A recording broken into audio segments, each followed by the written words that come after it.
بسم اللہ الرحمن الرحیم۔ السلام علیکم، آپ دیکھ رہے ہیں الف نیوز اور میں ہوں آپ کے ساتھ ماجد علی۔ شامل کرتے ہیں پاکستان اور دنیا بھر سے بریکنگ نیوز ہیڈ لائنز۔ حوثیوں کے خلاف نیا محاذ، امریکہ اور برطانیہ کی یمن میں بمباری، جنگ کی آگ بالآخر مشرق وسطی میں پھیلا دی گئی۔ امریکہ اور برطانیہ نے یمن میں حوثیوں کے خلاف نیا محاذ کھولتے ہوئے یمن کے مختلف شہروں پر بمباری کر دی۔ خبرساز ادارے کی رپورٹ کے مطابق امریکہ اور برطانیہ کے لڑاکا طیاروں، بحری جہازوں اور آبدوزوں کی مدد سے یمن کے دارالحکومت سینا، بندرگاہی شہر حدیدہ اور شمالی شہر اسدہ میں درجن بھر سے زائد مقامات پر بمباری کی گئی۔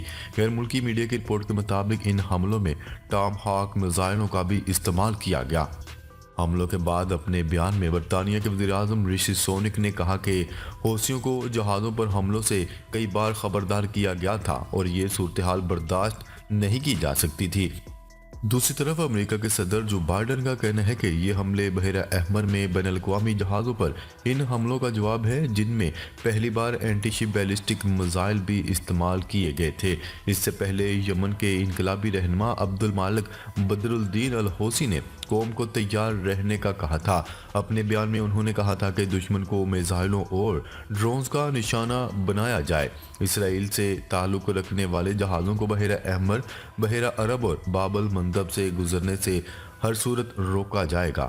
عبد المالک کا مزید کہنا تھا کہ پہلے امریکی ایجنٹوں کے خلاف ہزاروں یمنی شہریوں نے جانیں پیش کی تھیں۔ اب فلسطینیوں کے لیے امریکہ، برطانیہ اور اسرائیل سے براہ راست نمٹنے کے لیے تیار ہیں۔ دوسری جانب سعودی عرب نے رد عمل میں کہا ہے کہ یمن کے متعدد مقامات پر امریکہ اور برطانیہ کے فضائی حملوں پر گہری تشویش ہے۔ نیوز رپورٹ کے مطابق یمن کے مختلف علاقوں میں امریکی اور برطانوی جنگی جہازوں کے حملے وقفے سے جاری ہیں۔ یمن انصار اللہ حوثیوں نے یمنی دارالحکومت سینا میں امریکی جنگی جہاز F-22 بھی مار گرایا۔ حوثیوں نے سعودی عرب، قطر اور متحدہ عرب امارات کو خبردار کر دیا، اگر آپ اپنی فضائی حدود امریکہ اور برطانیہ کے لیے کھول دیتے ہیں تو آپ باضابطہ طور پر ہمارے ساتھ جنگ میں شامل ہوں گے۔ خبر کے اگلے حصے میں بات کرتے ہیں۔ عالمی عدالت انصاف میں جنوبی افریقہ نے اسرائیل کی دھلائی کر دی۔ جنوبی افریقہ کی خاتون وکیل کا کہنا ہے کہ اسرائیل نے غزہ میں 93% لوگوں کو بھوک، قحط، پیاس کا شکار کیا اور غزہ کے لوگ بدترین حالات سے دوچار ہیں۔ جنوبی افریقہ کے وزیر قانون نے دلائل دیتے ہوئے کہا کہ کسی ملک کو کسی دوسرے ملک پر مسلح حملے کا اختیار نہیں، یہاں تک کہ وہ اپنے دفاع کے نام پر بدترین جرائم کا ارتکاب کرے تو یہ انسانی حقوق اور عالمی قوانین کی خلاف ورزی ہے۔ اسرائیل نے 7 اکتوبر حملے کی آڑ میں تمام انسانی عالمی قوانین کو روند ڈالا۔ ہالینڈ میں جنوبی افریقہ کے متعین سفیر نے دلائل دیتے ہوئے کہا کہ برسوں سے اسرائیل فلسطینیوں کی نسل کشی کر رہا ہے اور ان کے حقوق غصب کر رہا ہے اور انہیں اجتماعی سزا دے رہا ہے اور ان کو زبردستی گھروں سے اور زمینوں سے محروم کیا جا رہا ہے۔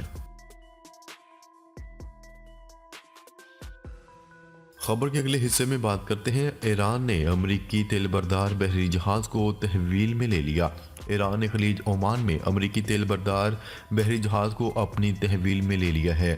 ایرانی میڈیا کی رپورٹ کے مطابق ایرانی بحریہ نے جمعرات کو بحیرہ عرب میں امریکی آئل ٹینکر کو قبضے میں لینے کی تصدیق کی ہے۔ ایران کی نیم سرکاری خبرساز ایجنسی تسنیم کا کہنا ہے کہ تہران نے عدالتی حکم کے مطابق خلیج عمان میں خام تیل سے لدے آئل ٹینکر کو قبضے میں لیا ہے۔ دوسری جانب یونانی کمپنی ایمپائر نیویگیشن نے اطلاع دی ہے کہ اس کے ہائی جیک کیے گئے ٹینکر سینٹ نیکولس کو ترکیہ میں ٹوپراس کمپنی نے چارٹر کیا تھا۔ یونانی کمپنی کے مطابق ٹینکر پر تقریباً 145,000 میٹرک ٹن خام تیل تھا جو عراقی بندرگاہ بصرہ سے براستہ نہر سویز ترکیہ روانہ کیا گیا۔ اس سے قبل 2 برطانوی میری ٹائم سیکیورٹی ایجنسی نے جمعرات کو اطلاع دی تھی کہ مسلح افراد خلیج عمان میں ایک بحری جہاز پر سوار ہوئے جس کے بعد اس سے رابطہ منقطع ہو گیا۔ خبر کے اگلے حصے میں بات کرتے ہیں۔ حوثیوں کے بحیرہ احمر میں حملوں کے خطرناک نتائج برآمد ہوں گے، امریکہ نے خبردار کر دیا۔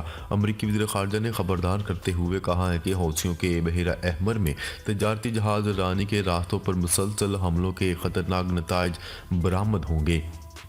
امریکی وزیر خارجہ اینتھنی بلنکن نے میڈیا سے گفتگو کرتے ہوئے کہا کہ ہم نے بھی بارہا دوسرے ممالک کی طرح ایران پر واضح کرنے کی کوشش کی ہے کہ وہ حوثیوں کو جو مدد فراہم کرتا ہے وہ اسے بند کرنا ہوگی۔ دوسری جانب یمنی حوثی گروپ نے بڑی تعداد میں بیلسٹک میزائلوں اور ڈرونز کے ساتھ فوجی آپریشن کے نفاذ کی تصدیق کر دی، جس نے ایک امریکی جہاز کو نشانہ بنایا۔ انہوں نے دعویٰ کیا ہے کہ یہ بحری جہاز اسرائیل کو مدد فراہم کر رہا تھا۔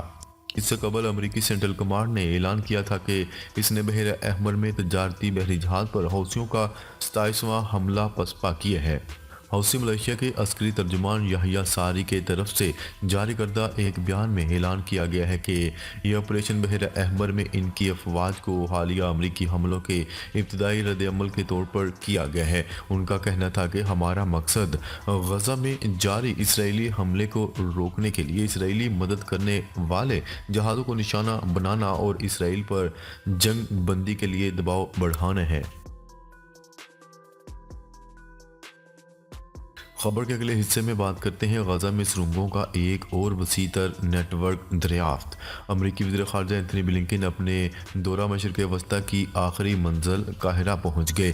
ان کے اس طوفانی دورے کا مقصد دراصل اسرائیل اور حماس کے مابین جاری مسلح تنازع کو علاقائی سطح تک پھیلنے سے روکنا بتایا جا رہا ہے۔ امریکی وزیر خارجہ اینتھنی بلنکن کا دورہ مصر انتہائی اہم قرار دیا جا رہا ہے۔ اس کی وجہ یہ ہے کہ مصر اسرائیل کے ساتھ ثالثی میں ایک اہم ملک قرار دیا جاتا ہے۔ ماضی میں بھی مصر کی کوششوں کی وجہ سے اسرائیل اور فلسطینیوں کے مابین ڈیلز ہو چکی ہیں۔ موجودہ صورتحال میں کشیدگی کو کم کرنے کی خاطر امریکی وزیر خارجہ اینتھنی بلنکن نے قاہرہ میں مصری صدر عبد الفاتح السیسی سے ملاقات کی ہے۔ ذرائع کے مطابق اس دوران مشرق وسطیٰ میں قیام امن کی کوششوں پر توجہ مرکوز کی گئی، تاہم میڈیا پر اس ملاقات کے بارے میں ابھی تک کوئی سرکاری بیان جاری نہیں کیا گیا۔ امریکی وزیر خارجہ اینتھنی بلنکن ایک ایسے وقت پر یہ دورہ کر رہے ہیں جب ایک طرف غزہ پٹی میں اسرائیلی حملوں کی وجہ سے انسانی بحرانی المیہ شدید ہو چکا ہے، تو دوسری طرف لبنان اور اسرائیل کی سرحدوں پر بھی کشیدگی بڑھتی جا رہی ہے۔ لبنانی حزب اللہ ملیشیا نے بھی اسرائیل پر حملے کیے ہیں، جن کے جواب میں اسرائیلی دفاعی افواج نے اس ایران نواز جنگجو گروہ کے ٹھکانوں کو نشانہ بنایا۔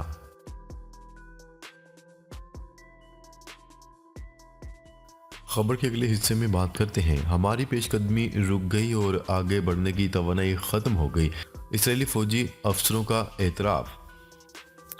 غزہ کے مختلف علاقوں میں بھی فلسطینی مجاہدین صہیونی جارحیت کا ڈٹ کر مقابلہ کر رہے ہیں اور گھمسان کی جنگ جاری ہے، جبکہ صہیونی جارحیت کے جواب میں صہیونی علاقے سدروت پر صلاح الدین بٹالین نے میزائل حملہ کیا۔ صہیونی فوجی افسر نے اعتراف کیا کہ فلسطین کی تحریک استقامت کی جانب سے سخت مزاحمت کی جا رہی ہے اور اس نے مختلف علاقوں میں صہیونی فوج کی پیش قدمی روک دی اور اسرائیلی فوجیوں کی آگے بڑھنے کی توانائی ختم ہو گئی۔ صہیونی حکومت کے ایک اعلیٰ سابق عہدیدار یہود یاتوم نے بھی صہیونی فوجیوں کی بے بسی کا اعتراف کرتے ہوئے اسرائیلی قیدیوں کو رہا کرائے جانے اور اس سلسلے میں تاوان کی ادائیگی کی ضرورت پر زور دیا۔ ناظرین، اب تک کے لیے اتنا ہی۔ مزید خبریں لے کر بہت جلد آپ کی خدمت میں حاضر ہوں گے، تب تک کے لیے اپنا خیال رکھیے گا۔ اللہ نگہبان۔